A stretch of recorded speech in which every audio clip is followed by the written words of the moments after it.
कहते हैं समय बड़ा बलवान और काल बड़ो शिकारी। क्या कुछ ऐसा ही होने जा रहा है? जिस यूरोप और अमेरिका का वर्चस्व था, क्या उनके लिए एक बड़ी खबर आ रही है? भारत और चाइना आखिरकार ऐसा क्या कर रहे हैं? जानेंगे इकोनॉमी में ऐसा कौन सा बदलाव आ रहा है। तो वहीं दूसरी तरफ स्क्रीन पर कुछ तस्वीरें देख रहे हैं। ये तस्वीरें अमेरिकन हथियारों की नहीं हैं। जानेंगे आर्मेनिया ने अब भारत से ऐसा क्या मांगा है कि भारत और इजराइल आमने सामने आ जाएंगे। जियोपॉलिटिक्स में बहुत कुछ चल रहा है। हमेशा की तरह CIS न्यूज नेटवर्क के इस एपिसोड में जानने को मिलेगा बहुत कुछ। आइए जानते हैं इन खबरों को विस्तार से। आर्मेनियाई सैनिकों को अमेरिका के साथ चल रहे संयुक्त अभ्यास के दौरान भारत निर्मित helmet mounted thermal imaging monocular पहने देखा गया। सोशल मीडिया पर वायरल हो रही ये जो तस्वीर है, इस तस्वीर में आर्मेनियाई सैनिकों को बेंगलुरु स्थित फर्म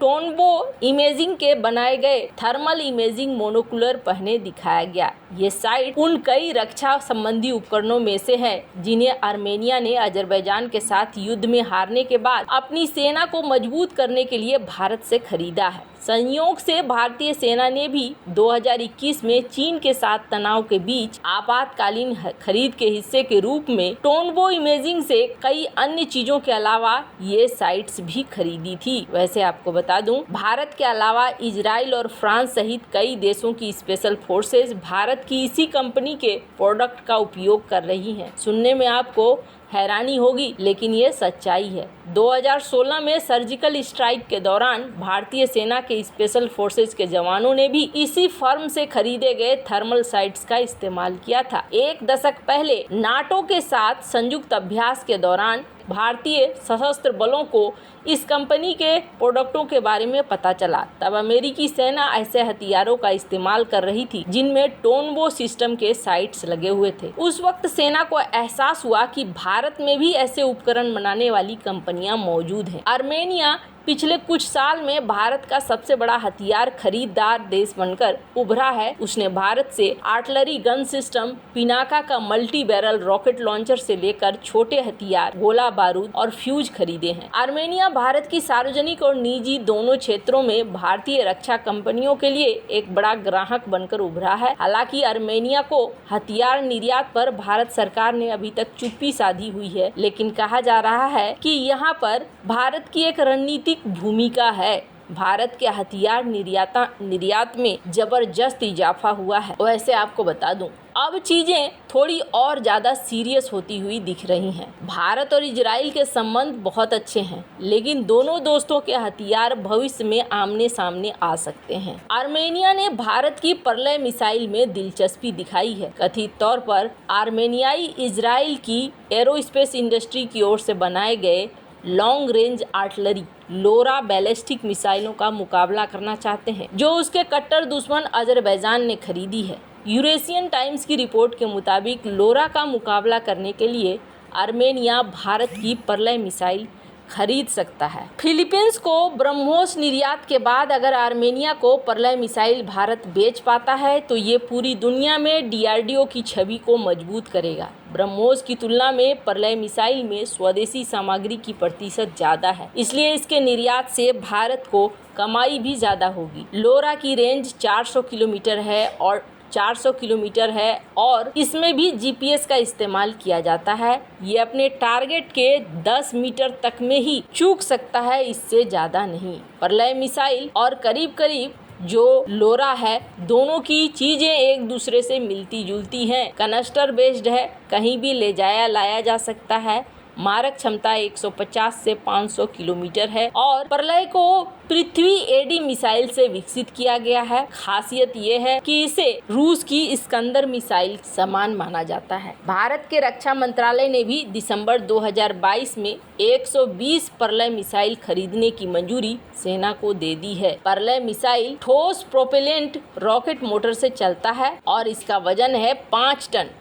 है जहां एक तरफ ये सब कुछ हो रहा है, वहीं दूसरी तरफ ऐसा लगता है जैसे यूरोप और अमेरिका दोनों के दिन जाने वाले हैं। अब ये मैं नहीं कह रही हूँ, IMF की जो रिपोर्ट आई है वो रिपोर्ट कुछ ऐसा ही कह रही है। यूरोप से जो सोचा गया था, यूरोप की इकोनॉमी इस वक्त बहुत खस्ता है और इकोनॉमी आगे बढ़ने की उम्मीद भी यहाँ पर जाती हुई दिख रही है। जो रिपोर्ट आई है वो रिपोर्ट क्या कह रही है? रिपोर्ट ये कह रही है कि भारत और चीन अब ग्लोबल इकोनॉमी की रफ्तार के डबल इंजन बन गए हैं। दुनिया के बाकी सभी देश इस इकोनॉमिक ट्रेन के सिर्फ डिब्बे भर हैं, या तो बच गए हैं या आने वाले वक्त में हो जाएंगे। IMF की इस रिपोर्ट में कहा जा रहा है कि दुनिया की आर्थिक विकास में भारत और चीन सबसे आगे निकल चुके हैं। IMF ने इन दोनों देशों और यूरोप के लिए अपने आर्थिक दृष्टिकोण को संशोधित किया है। अमेरिका और जापान के लिए उम्मीदों को थोड़ा कम कर दिया है। चीन और भारत मिलकर दुनिया के आर्थिक विस्तार में लगभग आधे का योगदान देते हैं। IMF ने ग्लोबल वैश्विक अर्थव्यवस्था को आगे बढ़ाने में एशिया के उभरते बाजारों की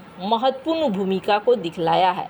ये रिपोर्ट अमेरिका और यूरोप में बढ़ते कर और मुद्रा और महंगाई के बारे में चिंता जता रही है। हालांकि इन चुनौतियों के बावजूद वैश्विक अर्थव्यवस्था के इस साल 3.2% के दर से बढ़ने की उम्मीद है और कहा जा रहा है अमेरिका और यूरोप को पहले देखा जाता था कि दुनिया का विकास मतलब अमेरिका और यूरोप आगे बढ़े तो दुनिया आगे बढ़े, लेकिन अब ये दोनों ही पीछे दिख रहे हैं। अब वो चीन और भारत से पीछे दिखने लगे हैं। चीन की अर्थव्यवस्था में इस साल 5% की वृद्धि होने का अनुमान है। वैसे चीन अपने तरफ से कहता है कि 6.1 होगा। भारत का अनुमान 7% है। भारत की अर्थव्यवस्था 7% के दर से बढ़ेगी। पहले अनुमान था 6.8%। पर जिस तरीके से दुनिया में राजनीतिक अस्थिरता बढ़ रही है, खास तौर पर अमेरिका की बात करें, यूरोपीय संघ की बात करें, तो माना जा रहा है कि महंगाई और ज़्यादा बढ़ेगी। IMF ने चेतावनी दी है कि ऐसी नीतियों से चुनावों के बाद आर्थिक नीति में महत्वपूर्ण बदलाव होगा और दुनिया में अनिश्चितता बढ़ जाएगी। अभी किसी को समझ में नहीं आ रहा है कि अमेरिका में चुनाव के बाद किस तरीके से टैरिफ लगाए जाएंगे, अर्थव्यवस्था किस तरीके से बदलेगा। हालांकि इन सब में जापान का हालत बहुत बुरा है, उसके प्रोग्रेस को कम दिखाया गया है। कहा जा रहा है कि सुधार तो हो रहा है, लेकिन ये वैसे नहीं होंगे जो कि अब दुनिया की बागडोर को संभालेंगे।